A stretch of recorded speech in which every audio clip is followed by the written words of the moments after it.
everyone! Welcome back to my channel. In this video, I'll be talking about the top 5 Chinese dramas that I would recommend to my English-speaking friends. If you like my content, please hit the subscribe button. I release a new video every Sunday evening. Okay, let's get started. Probably the top drama that I would recommend to my English-speaking friends is Nirvana and Fire, 琅琊榜. This drama came out in 2015 and has been at the top of my Chinese drama list ever since. Nirvana and Fire is a political intrigue drama, with flavors of wuxia thrown in as well. It's set in ancient China, and it follows the events after the rebirth of a man called Mei Changsu. Mei Changsu was originally known as Lin Shu, and he was the son of a powerful general who was loyal to the Liang Emperor. Unfortunately, others framed his father and convinced the emperor that the Lin general was about to rebel against the crown. As a result, the emperor ordered every member of the Lin army and every member's family to be killed, resulting in a massacre of which Lin Shu was the sole survivor. 12 years later, Lin Shu appears back in the capital as Mei Changsu, the head of a powerful Jianghu sect called Jiangzuomeng, or the Left River Alliance. Mei Changsu looks nothing like Lin Shu and has established himself as a brilliant strategist to kings and those that hope to become king. As the popular saying went, to have Mei Changsu is to have the realm. Mei Changsu's arrival in the capital causes quite a stir in the circles of the two princes competing for the throne, the Crown Prince and Prince Yu. Both try and bring Mei Changsu into their camps. However, it soon becomes clear that Mei Changsu wants to help Prince Jing, a prince who's fallen out of favor and has no political clout.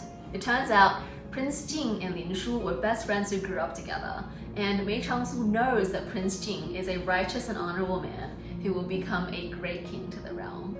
Soon, Mei Changsu also encounters Ni Huang, the girl that he was previously betrothed to and who has now grown into a warrior princess. There is quite a lot of political intrigue and plotting and back-channeling going on in this drama, and in that way, it's quite similar to Game of Thrones, especially season 2 of Game of Thrones. Unlike Game of Thrones, however, there is no sex and there are no dragons. But don't worry, it is still a super exciting story. Really soon you start caring about Mei Changsu and Prince Jing and their romance. There's also a really sweet romance between Mei Changsu and Ni Huang, which, even though not a lot of screen time is devoted to it, is still a very moving love story. Nirvana and Fire has a stellar cast as well. Hu Ge does an amazing job playing Mei Changsu. I really feel like he was born to play this role. Wang Kei also does an amazing job as Prince Jing. And after this drama came out, for a while he was so popular in China that all of the girls wanted to be Jing Wangfei, or Prince Jing concubines. Similarly, I thought Liu Tao was great as Ni Huang, and I really like the fact that they cast Liu Tao, someone who's in her 30s, to play this role, and not some young girl in her early 20s, because she's supposed to be a woman who's had many experiences and led armies into war, not some innocent young girl. So Nirvana and Fire is my top recommendation to my English friends, and if you haven't seen this drama yet, then I suggest you check it out straight away. The next drama that I would recommend to my English-speaking friends is actually a campus romance drama called A Love So Beautiful, 致我们单纯的小美好. Now, there are quite a few decent Chinese campus romance dramas out there, and I think the one that you prefer totally depends on personal preferences and which one has the actors that you like the most. For me personally, within minutes of the first episode of A Love So Beautiful, I was sold on the dynamic between Shen Yue's Chen Xiaoxi and Hu Yitian's Jiang Cheng. She was just so adorable, and he is so tall and handsome and aloof. Hu Yitian's Jiang Cheng is like the embodiment of the high school crush that you never had the guts to talk to.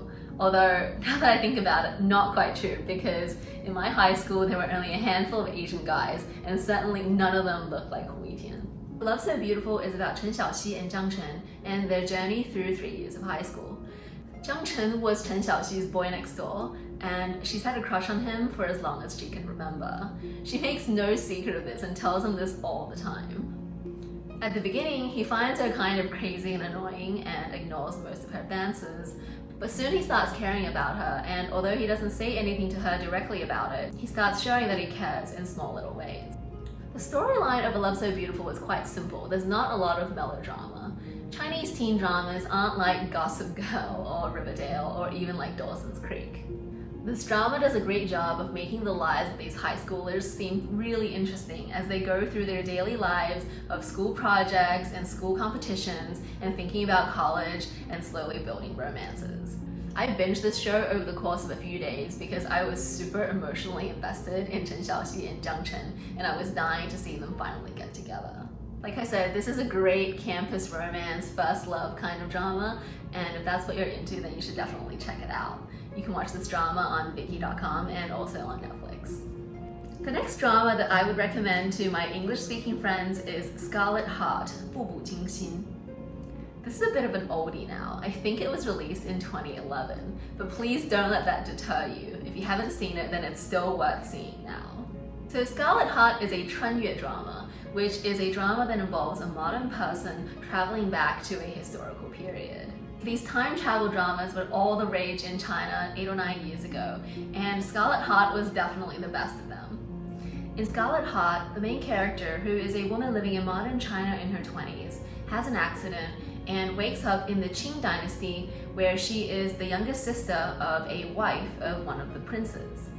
What made this drama so exciting is because the female lead Ruoxi finds herself in the middle of the most famous succession battle in Chinese history. Emperor Kangxi from the Qing dynasty had 24 sons, and he lived to a ripe old age. By the time of his death, he had 9 grown sons, each with a claim to the throne. Among the 9 princes, the 4th prince and the 8th prince were the ones that had the most supporters. Ruoxi grows up in the 8th prince's palace and eventually forms a romantic attachment to him. However, she's weighed down by her knowledge that the 8th prince's aspirations to the throne eventually end in tragedy, and the 4th prince will ascend the throne. So I don't want to say any more than that because I don't want to ruin it for anybody, but let me just say this drama really tugs at the heartstrings, and like the Untamed, after it was over, I couldn't have stopped thinking about it for months. You can watch Scarlet Heart on Viki.com. The next drama that I would recommend to my English-speaking friends is The Longest Day in Chang'An,长安十二时辰. This drama came out in the middle of 2019 and is a thriller mystery drama. The premise is similar to A Season of 24, which is that the entire drama takes place over 24 hours in the city of Chang'An, which is modern-day Xi'an. The setting is the Tang Dynasty, which is a period of time in Chinese history where China was super prosperous and open to the world and receptive to new ideas and innovations. One of the things that I really enjoyed about The Longest Day in Chang'an is its reimagining of the ancient city of Chang'an. There's a lot of ancient technology in this drama that was really fascinating. For example, there's a series of watchtowers scattered across the city that can send coded messages to one another, which is a really fast way of getting messages across the city. The central agency even has a search engine system which involves the collection of mass amounts of data and the generation of information and recommendations based on that data. The Longest Day in Chang'an can be watched on Amazon Prime, and I believe the first few episodes are also available on YouTube. And the last drama that I would and have been recommending to my English-speaking friends is, of course, The Untamed. And come on, actually The Untamed is already super popular with non-Chinese viewers. I have a bunch of videos on my channel talking about The Untamed, so I won't say too much about it here, other than that it is a fantasy martial arts drama. It's based on a BL novel, so it has 2 really good-looking male leads that have great chemistry throughout the drama. If you watch it, you'll probably become obsessed and will need to spend weeks or even months getting over it. And also, the drama gets really good around episode 13 or 14, so don't stop watching it just because you don't like the first few episodes. You can watch The Untamed on YouTube, on Netflix, and on Viki. So that's it. These are the 5 Chinese dramas that I would recommend to my English-speaking friends. What do you think of my choices? Which dramas would you recommend? If you think there are any really good ones that are left out, please let me know in the comments below. That's it for today, guys. See you all next time.